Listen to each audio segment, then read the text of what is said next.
kalau dalam bahasanya Al-Ghazali itu masuk ke dalam tahafut falsafah itu ya, kerancuan dalam berpikir itu.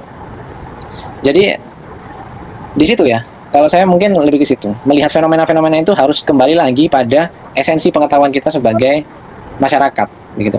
Kalau kita dengan alam berarti bagaimana sih caranya manusia itu berhubungan dengan alam.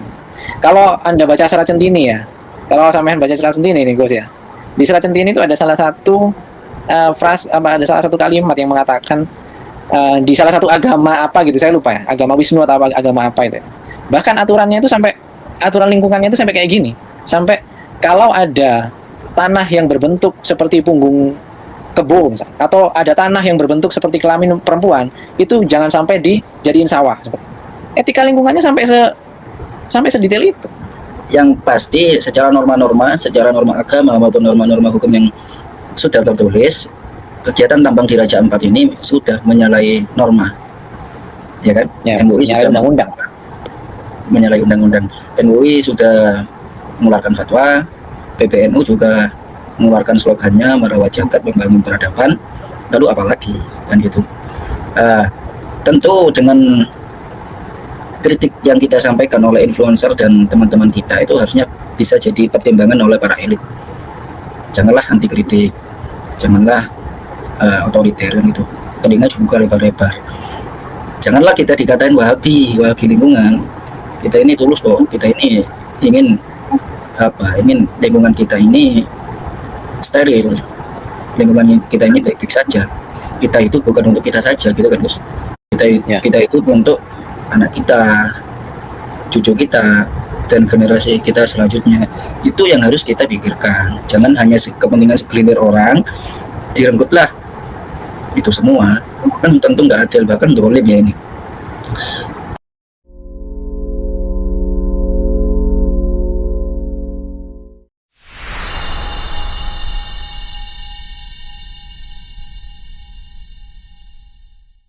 Negara atau apakah pemerintah itu memikirkan rakyatnya dengan benar-benar?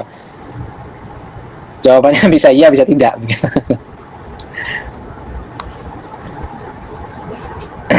Jadi tidak bisa dijawab dengan pasti apakah mereka itu tidak memikirkan gitu atau mereka itu memikirkan. Karena kalau kita mau objektif kan berarti variabelnya harus banyak itu, ya kan? Butuh variabel banyak sekali untuk menunjukkan atau untuk mengatakan bahwa pemerintah ini peduli sama rakyatnya atau tidak. Itu variabelnya macam-macam itu, mulai dari penanganan pengangguran, lapangan pekerjaan, gaji, UMR, penghargaan, itu kuliah gratis misalkan, pendidikan, itu kan variabelnya banyak sekali untuk menunjukkan apakah negara itu benar-benar peduli. Tapi dalam konteks Raja Ampat ya, dalam konteks penambangan Raja Ampat atau penambangan lainnya ya, maksudnya artinya ini fokusnya ke daerah-daerah yang di situ ada tambangnya begitu. Kalau nggak salah kemarin itu Menteri Bahlil ya, insya Allah ya. Saya tuh lihat di salah satu berita, dia mengatakan bahwa penambangan atau perusahaan yang berdiri di daerah itu untuk kemajuan daerah begitu. Lengkapnya redaksinya saya kurang tahu ya. Tapi yang jelas intinya yang dikatakan oleh Menteri Bahlil adalah apa yang dilakukan penambangan atau berdirinya perusahaan itu sudah demi kemajuan daerah begitu. Tapi kita harus koreksi itu, kita harus refleksi ya. Apakah misalkan seperti Freeport gitu, apakah Freeport itu berdampak pada kemajuan Papua misalkan? Freeport sudah lama kan ada di Papua itu. Apakah dengan adanya Freeport di sana, apakah Papua jadi maju? Kan enggak. Lalu dengan adanya tambang batu bara di Kalimantan misalkan, apakah daerah-daerah di Kalimantan jadi maju? Kan tidak. Sehingga apa yang terjadi di Raja Ampat juga akan sepertinya narasinya akan sama begitu loh. Nanti di situ akan ada tambang, lalu penambangan terus terjadi, dan daerah di Raja Ampat mungkin akan tidak ada apa-apa, tidak akan ada perubahan apa-apa. Misalkan lagi seperti di Pulau Komodo, di Pulau Komodo itu situs wisatanya mulai dihidupkan, gitu, sehingga lautnya, ekosistem lautnya dan sebagainya itu mulai dikontrol oleh negara, sehingga rakyat-rakyat yang dulu itu jadi nelayan dan sebagainya akhirnya dibatasi begitu. Akhirnya banyak di sana itu yang menjadi pengrajin souvenir begitu-begitu itu ya di Pulau Komodo. Tapi yang terjadi ketika sudah dikembangkan situs wisatanya atau tempat wisatanya, yang terjadi apa? Yang terjadi adalah pemodal-pemodal, investor-investor datang ke sana, membeli tanah, mengeksploitasi daerah yang di sana. Seperti itu kan. Jadi kalau kita ngomong soal apakah pemerintah itu peduli, ya jawabannya bisa iya bisa tidak, tergantung lihat variabel yang mana begitu. Kalau kita lihat variabel yang lain mungkin bisa dikatakan peduli. Kalau kita lihat fenomena tambang, rasa-rasanya jawabannya jelas tidak begitu. Yang terakhir closing statement Gus. Jadi masihkah ada harapan untuk akar rumput ini berharap kepada para elit untuk memikirkan kita? Jadi tentu jawabannya variabelnya itu banyak ya, ada ya, bisa ada enggak ya. Nah, tapi yang pasti secara norma agama maupun norma-norma hukum yang sudah tertulis, kegiatan tambang di Raja Ampat ini sudah menyalahi norma, ya kan? Ya, MUI sudah undang-undang. Menyalahi undang-undang. MUI sudah mengeluarkan fatwa, PBNU juga mengeluarkan slogannya merawat jagat membangun peradaban. Lalu apalagi kan gitu. Tentu dengan kritik yang kita sampaikan oleh influencer dan teman-teman kita itu harusnya bisa jadi pertimbangan oleh para elit. Janganlah anti kritik, janganlah otoriter gitu. Telinga dibuka lebar-lebar. Janganlah kita dikatain wahabi lingkungan. Kita ini tulus kok. Kita ini ingin lingkungan kita ini steril, lingkungan kita ini baik-baik saja. Kita itu bukan untuk kita saja gitu kan Gus. Kita itu untuk anak kita, cucu kita, dan generasi kita selanjutnya. Itu yang harus kita pikirkan. Jangan hanya kepentingan segelintir orang direnggutlah itu semua, kan tentu nggak adil, bahkan dolim ya ini.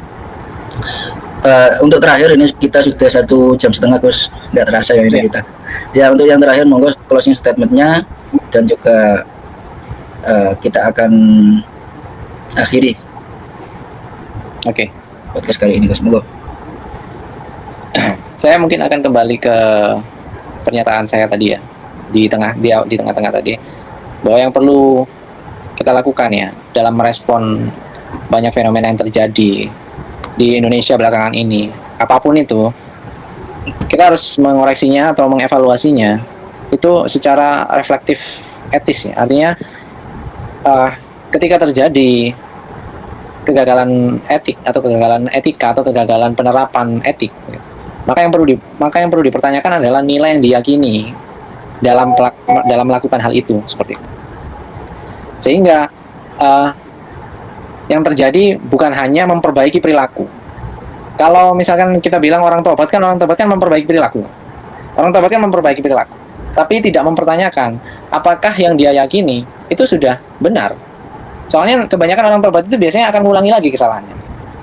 Kalau mengulangi kesalahannya lagi, berarti ada sesuatu yang dia yakini itu yang kurang tepat, atau bisa dikatakan ya tidak benar yang dia yakini, atau pengetahuan dia tentang sesuatu itu berarti rancu, atau kalau dalam bahasanya Al-Ghazali itu masuk ke dalam tahafut falsafah itu ya, kerancuan dalam berpikir itu. Jadi di situ ya, kalau saya mungkin lebih ke situ, melihat fenomena-fenomena itu harus kembali lagi pada esensi pengetahuan kita sebagai masyarakat, begitu. Kalau kita dengan alam, berarti bagaimana sih caranya manusia itu berhubungan dengan alam. Kalau Anda baca Serat Centini ya, kalau sampean baca Serat Centini nih Gus ya, di Serat Centini itu ada salah satu ada salah satu kalimat yang mengatakan di salah satu agama apa gitu, saya lupa ya, agama Wisnu atau agama apa itu.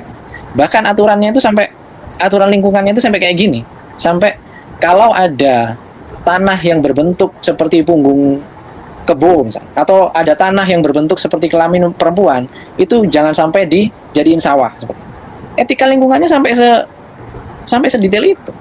Di Serat Centini itu dikatakan seperti itu. Jadi mungkin ya kita harus bukan kembali ke masa lalu ya, tapi kita mungkin bisa mempelajari kearifan lokal, lalu memperbaiki pengetahuan kita yang kosong. Mungkin kan pengetahuan kita bolong-bolong gitu.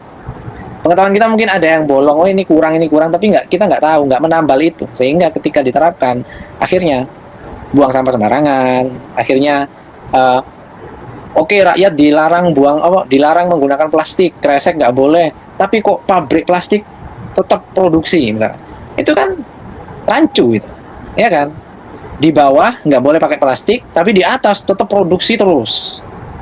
Bukannya yang di atas itu malah harusnya melahirkan inovasi-inovasi baru agar plastiknya mungkin bisa diuraikan oleh alam dalam waktu 1 bulan misalnya. Malah terus bikin plastik yang kayak gitu, yang merusak lingkungan. Udah tahu orangnya itu buang sampah sembarangan, di sini juga sama, terus seperti itu. Nah itu loh, berarti kan ada pengetahuan-pengetahuan yang perlu direvisi. Nilai-nilai yang diyakini tadi itu perlu direvisi. Jadi bukan hanya sekedar kayak orang tobat. Orang tobat itu kan gini, ketika melakukan dosa, dia mengingat nilai yang dia yakini. Tanpa merevisi nilai itu, tanpa merevisi keyakinannya. Dia cuma balik ke keyakinan lamanya, begitu. Sudah seperti itu. Terus dia menjalani hidup lagi. Bisa jadi dia kesandung lagi tuh, masuk lubang yang sama, gitu kan. Berarti kalau dia masuk ke lubang yang sama 2, 3, 4 kali kayak Indonesia misalkan, koruptor, mulai dari zaman Bung Karno sampai zaman ini juga koruptor terus, berarti ada yang salah itu. Di situ, di pengetahuannya atau di kesadaran diri atau di kesadaran batin manusianya seperti itu. Jadi di kesadaran batin manusianya seperti itu. Jadi mungkin saya ingin lebih menekankan pada masyarakat luas ya, mulai dari elitnya hingga rakyat kecilnya. Semoga saja ada yang mendengarkan ya. Itu adalah refleksi etis ya. Jadi reflektif etika, mengoreksi dampak-dampak etika dirinya selama ini, lalu mencoba untuk mendefinisikan kembali nilai-nilai yang diyakini.